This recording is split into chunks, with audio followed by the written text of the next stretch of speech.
नमस्ते। आज मैं उषा शीर्षक कविता के विषय में बताऊंगी जो उपशास्त्री द्वितीय वर्ष के सिलेबस से लिया गया है।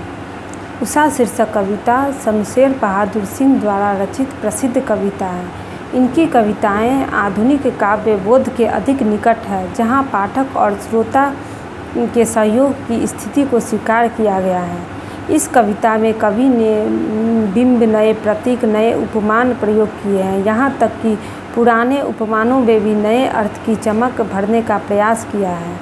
प्रस्तुत कविता सूर्योदय के ठीक पहले पल पल परिवर्तित प्रकृति का शब्द चित्र है। कवि ने प्रकृति की गति को शब्दों में बांधने का प्रयास किया है। प्रस्तुत कविता में कवि ने प्रातःकालीन सूर्योदय का बड़ा ही मनोहारी चित्र प्रस्तुत किया है। कवि कहते हैं कि सूर्योदय के समय आकाश नीले रंग के शंख की तरह दिखाई देता है। वह राख से लिपे हुए चौके की तरह दिखाई पड़ता है, जो नमी के कारण गीला हो गया है। अर्थात कवि कहते हैं कि जब सूर्योदय होता है तो सूर्योदय से पूर्व आकाश नीले रंग किस प्रकार शंख एकदम साफ चमकता रहता है, साफ दिखाई देता है, वैसे ही नीले रंग के शंख की तरह दिखाई देता है। कवि को सूर्योदय से पहले आकाश काले सिल की तरह लगता है। अर्थात सूर्योदय से पहले आकाश में काला हल्का मतलब कालापन छाया रहता है। सूर्योदय के बाद आकाश लाल खड़िया चौक के समान लगता है। अर्थात सूर्योदय होने पर ऐसा लगता है मानो उस पर लाल केसर मल दिया गया हो। अर्थात आकाश नीले रंग के समान हो जाता है। आकाश नीले रंग के जलाशय के समान लगता है, जिसमें गौर रंग की सुंदरी की देह झिलमिल कर रही है। अर्थात कवि कहते हैं कि जब सूर्योदय होता है तो उससे पूर्व आकाश में मतलब लालिमा छाई रहती है, जो लाल केसर के समान दिखाई देता है। सूर्योदय के समय उषा का सौंदर्य हमेशा बदलता रहता है और सूर्योदय के साथ उषा के जादू का प्रभाव भी समाप्त हो जाता है। प्रस्तुत कविता में कवि सूर्योदय के साथ एक जीवंत परिवेश की कल्पना करते हैं, जो गांव की सुबह से जुड़ता है।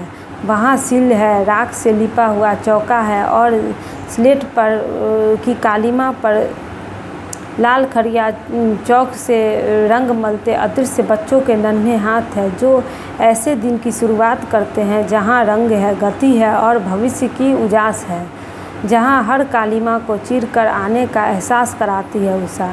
अर्थात जिस प्रकार अंधकार को उषा दूर करती है और प्रकाश लाती है, उसी प्रकार बच्चे के भी नन्हे नन्हे हाथ जो धीरे धीरे भविष्य को प्रकाशित करते हुए आगे बढ़ते हैं।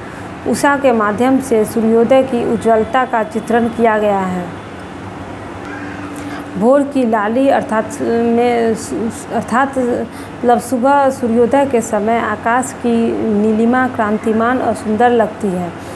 इस प्रकार प्रस्तुत कविता के माध्यम से कवि ने हमारे दैनिक जीवन में प्रयुक्त होने वाले दृश्यों, उपमानों का प्रयोग करके जीवंत चित्र प्रस्तुत किया है। साथ ही प्रकृति की गति को शब्दों में बांधने का प्रयास किया है। रात के बीतते अंधकार और सूर्य के आगमन की लालिमा से कवि इस रूप कथा की रचना करते हैं। अर्थात इस उषा शीर्षक कविता के माध्यम से शमशेर बहादुर सिंह जी यह दिखाना चाहते हैं कि जिस प्रकार रात के अंधकार अर्थात रात की कालिमा को दूर करता है उषा और प्रकाशमान करता है उषा, जिस प्रकार सवेरे में उसी का वर्णन किया है। और इस क्रम में वो यह दृश्य बहुत ही मनमोहक और सुंदर प्रतीत होता है। अर्थात उषा का जादू ही ऐसा है जो ऐसा लगता है मानो सब पर छा गया है। और सूर्योदय के पश्चात उषा का जादू अर्थात उषा की दिव्य छवि भी समाप्त हो जाती है। इस कविता में कवि ने कई प्रतीक भी वर्णित किए, जैसे लाल केसर, लाल खड़िया चौक, फिर जलाशय, मतलब नीला आकाश, जलाशय और मतलब जलाशय में जिस प्रकार कोई सुंदरी मतलब दिव्य लगती है देखने में, वैसे वैसे प्रतीक का वर्णन इस उषा कविता में कवि ने किया है।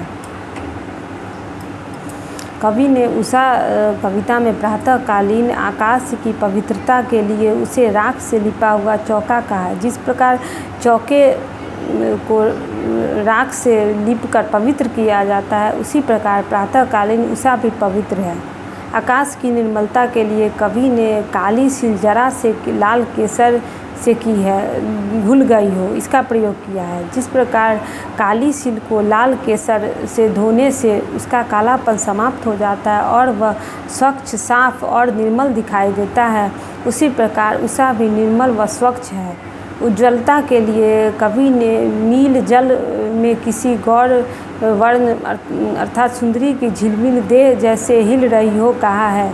जिस प्रकार नीले जल में गोरा शरीर कांतिमान और सुंदर अर्थात उज्ज्वल लगता है, उसी प्रकार भोर की लाली में अर्थात सूर्योदय में भी आकाश की स्थिति ऐसी ही होती है। सूर्योदय का वर्णन लगभग सभी बड़े बड़े कवियों ने किया है, जैसे प्रसाद जी ने भी बीती विभारी, जागरी और अज्ञेय की बावड़ा अहेरी पंक्तियाँ भी प्रसिद्ध है। किंतु उषा कविता की प्रसिद्धि बहुत ही अद्भुत है। शमशेर बहादुर जी ने उषा के सौंदर्य का जो वर्णन किया है वह अलौकिक है और उषा के जैसे ही सूर्योदय हो जाता है अर्थात सूर्योदय के पश्चात उषा का जादू अर्थात उषा का प्रभाव भी धीरे धीरे समाप्त होने लगता है। यह कविता प्रातःकाल के सूर्य उदित होने से ठीक पहले के दृश्यों का क्रमिक परिवर्तन प्रस्तुत करती है, ठीक वैसे ही जैसे एक फिल्म हमारे सामने घटित हो रही है। वे प्रकृति की गति को शब्दों और कविता में बांधने का अद्भुत जादूगर की तरह रचने का काम करते हैं। यहाँ पर सूर्योदय गांव के परिवेश से जुड़ता है और ग्रामीण पहचानों में प्रतिबिंबित होता है, जैसे चौका, सीट, स्लेट। जैसा कि मैंने पहले ही भी बताया है कि इस कविता में शमशेर बहादुर सिंह जी ने बहुत से प्रतीकों का वर्णन किया है। वैसे ही यहाँ कवि बच्चों के जीवन को भी सांकेतिक ढंग से प्रभावित करते हुए इस कविता की रचना करते हैं। जैसे बच्चे के छोटे छोटे नन्हे नन्हे हाथ धीरे धीरे भविष्य को उजागर करते हैं, उसी का वर्णन इस कविता में किया गया है।